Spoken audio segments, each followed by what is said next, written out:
భారతదేశంలో ఎన్నికలు వస్తున్నాయంటే ప్రభుత్వాలు అనేక పథకాలు తీసుకొచ్చి ఎలా అయినా సరే ప్రజల్ని మభ్యపెట్టాలని చూస్తారు. అవసరమైతే క్యాష్ డిస్ట్రిబ్యూట్ చేస్తారు. రకరకాల అన్నమాట. చీరలు ఇస్తుంటారు, సైకిళ్ళు ఇస్తుంటారు, లిక్కర్ బాటిల్స్ ఇస్తుంటారు. ఇవన్నీ చేస్తూ ఉంటారు. కానీ ప్రజారోగ్యం గురించి ఎంత పట్టించుకుంటున్నారు? మనం చూస్తే మాల్టా దేశం కొత్తగా ఒక వినూత్నమైన ఆలోచనతో బయటకు వచ్చింది. మాల్టా ప్రధాని రాబర్ట్ అబెలా ఫిట్నెస్ ఫ్రీక్ అనమాట. ఆయనకి ఫిట్నెస్ అంటే చాలా ఇష్టం. దాంతో అక్కడ అద్భుతమైన ఆలోచనతో వాళ్ళు బయటకు వచ్చారు.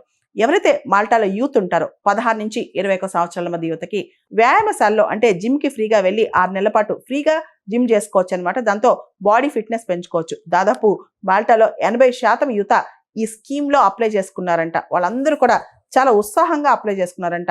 దీనివల్ల వాళ్ళ లైఫ్ స్టైల్ మారిపోతుందంట. అంతేకాదు మాల్టాలో యువత ఇప్పుడు బిహేవియరల్ చేంజ్ చూపిస్తున్నారంట.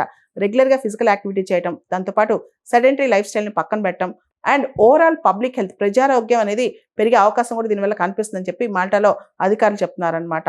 యూత్ వెల్బీయింగ్ ఉంటేనంటే యువత బాగుంటేనే దేశం బాగుంటుంది. కాబట్టి ఇటువంటి వినూత్నమైన ఆలోచన మాల్టా ప్రదానం చేశారనమాట.